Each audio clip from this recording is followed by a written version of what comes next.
Hello, I'm Ashin Sarkar, and today my topic is chaos. Let's get into it. So, let me first talk about a story of a turkey, or you can take a chicken, or anything that you would like. There was a turkey, which was a pet turkey of a household. It used to be fed very good, it used to be taken care of, it used to be, you know, it was well raised overall, is what I'm trying to say. But what's the point that I'm trying to convey is that in his mind, the turkey thought that, oh my god, these people are so good, they're taking so much care of me, so I must be valuable to them. I'm so important, these people love me so much. Little did the turkey know that on a particular celebration, which is called Thanksgiving, it was served as food on the table. So, what do we conclude from there? We conclude that according to the turkey, this kind of an event, that him being chopped and slayed and then cooked and then being served on a table, came as a surprise to him, right? Okay. Now, why I'm talking about this turkey? Talking about this turkey just because this turkey acts as a metaphor for our human lives as well. Humans tend to take things for granted when they are repeatable in nature. When they repeat over time and they become accustomed to this, people think that this is what is normal and nothing can deviate from there. Anything that happens out of the normal or anything that is unexpected for humans, the humans also become like these turkeys, surprised and baffled. This is not a problem that humans have been facing recently. This is a problem humans have been facing since time eternity. And that is exactly why the subject on statistics came about. Statistics is basically trying to predict the future, seeing the past, so that we can be a little bit more sure about the unsure. Right? So from there emerges chaos, and from there emerges humans' little bit effort towards making sense out of this, out of that chaos. Pretty interesting. Let me put forward a little bit more examples on how Mother Nature can also bring some nightmares in terms of chaos. Because whenever we hear Mother Nature, we think that, oh, okay, it's a nurturing entity. It's an entity that will not do wrong to us, right? Because it's Mother. But little is that true. Let's talk about the Hiroshima Nagasaki incident.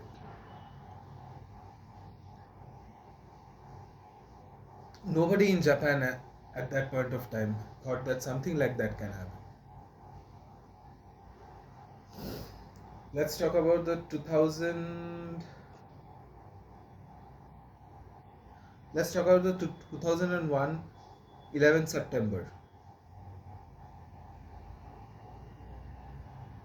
We all know what happened, right? It was the World Trade Center crashing down because of the terrorist attacks. Nobody expected, nobody knew what can happen. Nobody even expected that. Nobody knew that. Nobody could even predict that something like that can happen. Let's talk about the 1987 stock market crisis. The Dow Jones index fell by about 22% in just one day. 22% drop in stock market is like It's very abnormal, very, very abnormal. So every of these incidents is happening in nature, right? So that's why I'm calling on overall like Mother Nature is bringing on all these things. If you believe in God, because I believe in God. And we everybody, every one of us know about 2020 what happened. It was the COVID-19 pandemic. That was the most unexpected event in the history of humanity, to be very exact.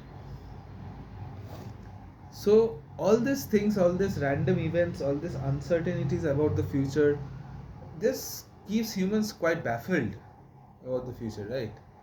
We come out with all types of mythology, all types of stories, all types of fictions, all types of songs, poems, literatures, inspired from this uncertainty, inspired from this pain, inspired from this, how should I say, unsurety of life. So today in this presentation, what I will try to do is I will try to make some sense out of that chaos and uncertainty. Not so much in a statistical perspective, because statistics has its own ways, and I respect that. I am also a student of statistics, but more in an intuitive way, more in a way that makes more sense than statistics. Because statistics only make sense, mathematics only makes sense to people who knows that, right? All right.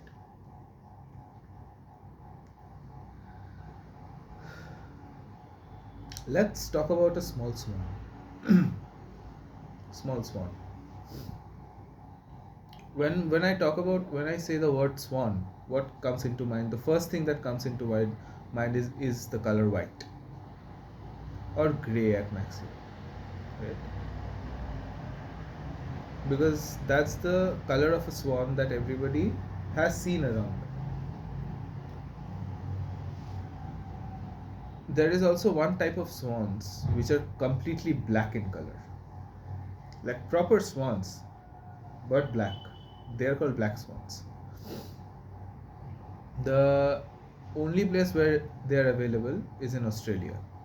The first time people discovered Australia was the first time they saw that okay, something like black swans also exists. So that got people into shock. Pretty much like the Turkey, pretty much like the 9/11 event, pretty much like the Hiroshima Nagasaki event. So from here on, I will use the word black swans to describe this unpredictable events, to describe this outlier events that is faced by humans and humanity. Any event that qualifies as a black swan has mainly three characteristics. First, they're totally unpredictable from before. The nature of black swans is that you don't even know what you don't know. There is what you know. There is what you know that you don't know. And there is that you do not know that you even do not know. That is black swan. That you do not even know what you do not know. Okay? So it's totally unpredictable from the past events or the past experiences that we have faced. When these events happen, they leave a massive amount of impact, either positive or negative. That's the second feature of a black swan. Either positive or negative, but they will leave a massive amount of impact. And the third nature is that experts or economists that we try to claim, they try, or social scientists or like experts, quote unquote, they try to explain the event after it has happened. They try to make sense out of the event. They try to explain that no, we could have predicted this, but we couldn't. This is a fallacy, by the way. Black swans can't be predicted. It's only after the fact that people think that okay, it was being able to predict. If we would have been more conscious, would have been more cautious, then we could have predicted it. And the next black swan, again something like that happens, and then again people comes up with this conclusion that okay, if we would have been more conscious. But the reality is black swans can't be predicted, irrespective of how much conscious you are about the future. and about the worst kinds of events that can happen. You cannot predict black swans. It is not possible.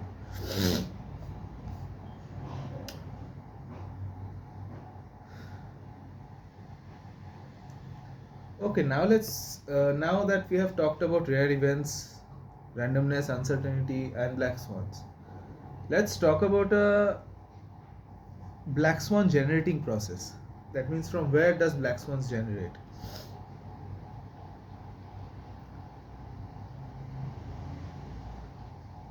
Let's take two examples. Okay. One where 10 random people are being collected and their height is being measured. Okay.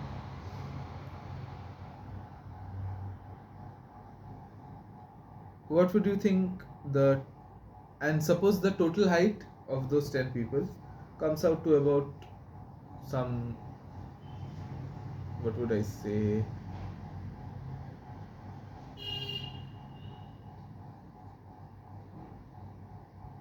some 180 190 centimeters. Let's say we are taking short people as samples. The height of those 10 people cumulatively comes out to about 180 190 centimeters. Now let's take the tallest man of this entire world ever in history. Let's take his height and then add it to the total height of those people.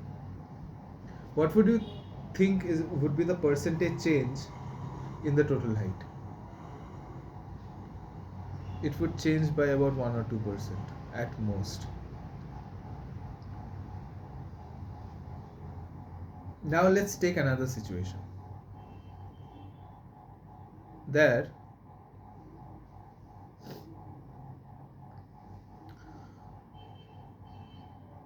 again 10 random people are taken, but this time there, instead of calculating their height, we took the measurement of their net worth in terms of money.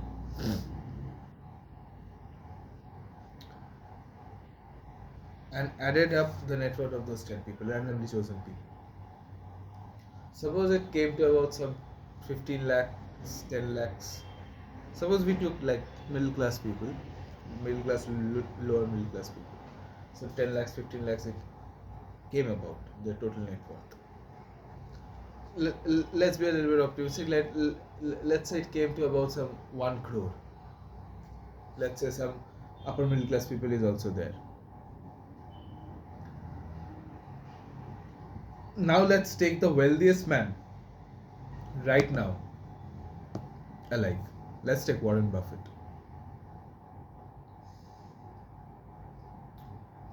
Let's take his net worth and add it to those 10 people's net worth. What do you think would be the percentage change in the total net worth? Leave 100%, it would be even more than 300-400%. That's the reality. His one person's net worth is so much more than those 10%'s net worth taken together. So these are the two situations. In the first situation, where the height was not being increased by a drastic margin, it is called the land of the mediocre measures. And in the second situation, when the average was increased by a drastic percentage, it's called the land of the extreme measures. Any social thing, any man-made thing, any artificially made things, artificially made phenomena, mostly falls in the land of extreme measures situations. Net worth, price of a stock, not car accidents, net worth, price of stocks, deaths in a war. Okay, these types of situations. Yeah, man-made things, height of buildings, these man-made things, they usually follow the land of the extreme. Naturally made things like height of people, weight of people, car accidents happening, these are natural phenomena, right? Maybe say amount of fish in a water body, naturally created water body. These things usually are in the land of the mediocre measurements. What we see that extreme uncertainties and extreme unnatural events and black swans happen in the lands of the extreme measures. It do not actually happen in so much in the land of the mediocre measures. Like it's very unlikely to find a tree which is like so much tall like like the Burj Khalifa. It is not possible, right? But we can find a like a man-made tower which is as tall as the Burj Khalifa, which is the Burj Khalifa itself. So there is the immense amount of inequality exists only in social kinds of situations, and black swans also tend to occur in these social kinds of situations. So right now we are one step ahead of the total chaos that we were in. That is, we do not know what will happen, where does it come from. Now we kind of know where it comes from.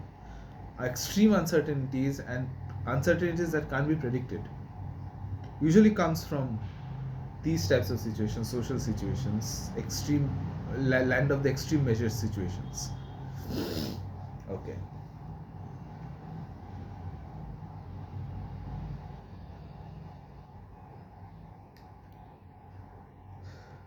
Now let's talk a little bit about God. God is an interesting topic, right? Do you think God knows everything? Surely does. Surely does. That's why he's God.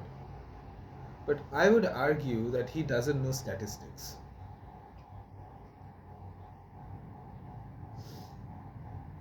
You ask me why so? I'll explain.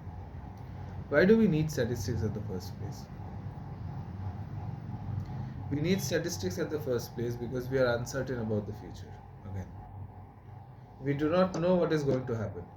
Be it in the land of the mediocre measures, we do not know what would be the exact height of a tree, or be it the land of the extremes. We do not know what will be the exact price of a stock in the next hour. We are uncertain about the future. And that's why we need statistics, so that we can study the past and then come up with some kind of surety about the future. That is what statistics tries to do, the whole subject of statistics. Any types of statistics you take descriptive statistics, you take inferential statistics, you take statistical learning, which is machine learning. All it tries to do is to find patterns from data and then try to make a forecast or prediction about the future, about those data that will be happening in the future. It uses mathematics for that, for sure. It uses probability for that. But what it tries to do is try to predict the future based on the past. But now let's think about God. God doesn't need to see the past to actually predict the future. He already knows the future. Right? He can just travel through time, front and back. He can go to the future. He can come back to the present. He can go back to the past. There is nothing called past or present for God. He can just travel through time, just we can travel through roads. So for him, everything is sure, at least about the human life. So why would he need statistics? Right? Exactly. So why am I blabbering about all these things? We do not even know whether God exists or not, but still I'm talking about God. Because the idea of God is such that he doesn't need to know statistics. But let's just see where it stems from. It stems from the fact that he doesn't lack knowledge about the things going on around him, at least around us. He doesn't lack knowledge about the things going on around us. That's why he doesn't need statistics. We need statistics because we do not exactly know about everything going on around us. That's why we need statistics to actually forecast the price of a stock, because we actually do not know what are the every factors which affect the price of a stock in the given moment, in the given next hour. That's why we need statistics. We need the past prices to predict the future prices, time series to be very exact. But it's not the same case for God. He doesn't lack knowledge. So what I'm trying to say over here, that randomness, extreme uncertain events and black swans seem to be as a problem to human beings because we lack knowledge about the things that is going on around us, complete knowledge. And from somewhere from there, these things happen. Suppose if Hiroshima and Nagasaki knew about the plans of America going on around, they might have guessed because they attacked on Pearl Harbor. After that, America put the atom bomb on Hiroshima and Nagasaki. They might have guessed that something bad will happen, but they couldn't guess it would have been this bad. Like Americans would take it so seriously that they would launch the Manhattan Project, and from there they will create the atom bomb and they will drop them on Japan. Only if they knew about all these things. Don't you think they would have taken the precautions and the measures to actually prevent themselves from it? They would have, right? But they couldn't because they lacked knowledge. So randomness and black swans. If it is a problem for you, then it's a problem for you mostly because humans are suckers. What I mean by a sucker is that we lack knowledge about everything that is going on around us, or at least around that phenomena that we are trying to predict. Alright, now we have a little bit more clarity on black swans and randomness. At first we were like, oh, everything is random. Everything is uncertain about the future. But right now we are like, okay, no. You kind of know where it comes from. Black swans and extreme uncertainties happen in social situations, in man-made matters, not in the natural matters so much. We can pretty much predict what will be the height of a particular palm tree when it grows up. You can pretty much predict that what would be what can be the height of a particular boy born in a particular geographical region, because these are natural things. We can use linear regression, we can use hypothesis testing, we can use the normal distribution to actually predict the prices. Actually predict these things, which come from the land of the mediocre. But in the land of the extremes, the social systems, stock prices, height of buildings, how much deaths will be there in a war. These things can't be predicted because these are socially created things, and they fall in the land of the extreme measures. So black swans arise from there, extreme uncertainties arise from there, and coupled with the lack of knowledge about everything going around us. These two mixed together creates the problem of humans facing uncertainties and black swans. Alright.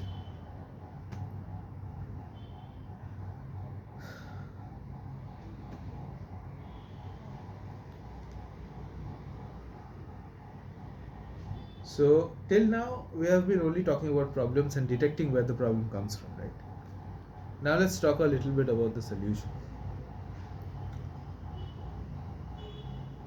Everything on this nature are divided into three types of things. Three types. One who are fragile, the other who are robust, and the third who are anti-fragile. Let me explain.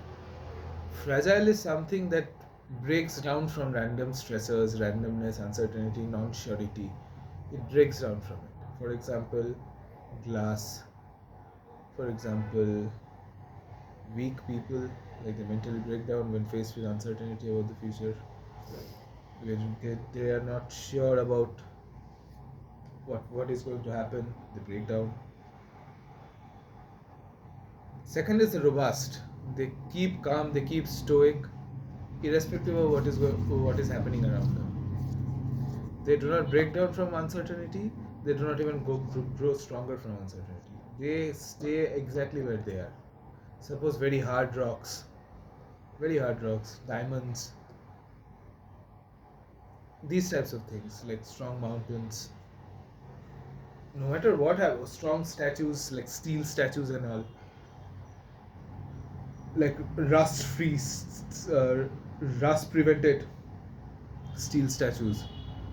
No matter what happens around them, they are like standing for ages and years and years and years after. So those are robust things. Now let's talk a little bit about anti-fragility. The third kind of things that exist in nature are anti-fragile things. Most of the living beings are anti-fragile. Anti-fragile is something that gains from randomness. that gets stronger from randomness, that learns to adapt because there are random stresses around them, uncertainty around them. Humans are anti-fragile. Most of the living beings are anti-fragile. So that's the thing. They learn from the mistakes that were committed, and then they learn from it, and then they adapt themselves and grow stronger. So the answer to the problem of uncertainty and black swans is that we will have to stop seeing uncertainty and stop seeing black swans as something very bad happening to nature and humanity. It's actually very good. If there were no randomness, humans would have fallen so much weak that a little bit of trouble on the head of a little bit of trouble also, we would fall down, break down, and go shattered. Instead, this little randomness, little uncertainties, random stresses that happen throughout our life, that makes us grow, stronger, resilient, robust, if not anti-fragile. All right. There is one particular caveat I would like to give to actually make any system which is fragile a little bit towards anti-fragile, which is called naive interventionism. Most of the systems which are actually genetically anti-fragile systems, like human body, evolution, and everything, human performance, very important, it's very anti-fragile. We learn from our mistakes and make our performance better, and mistakes happen because of randomness. We do not know what the mistake we are going to commit. So naive interventionism is when an external authority tries to intervene in an anti-fragile system and tries to reduce its mistakes and tries to reduce the random stressors that it is facing.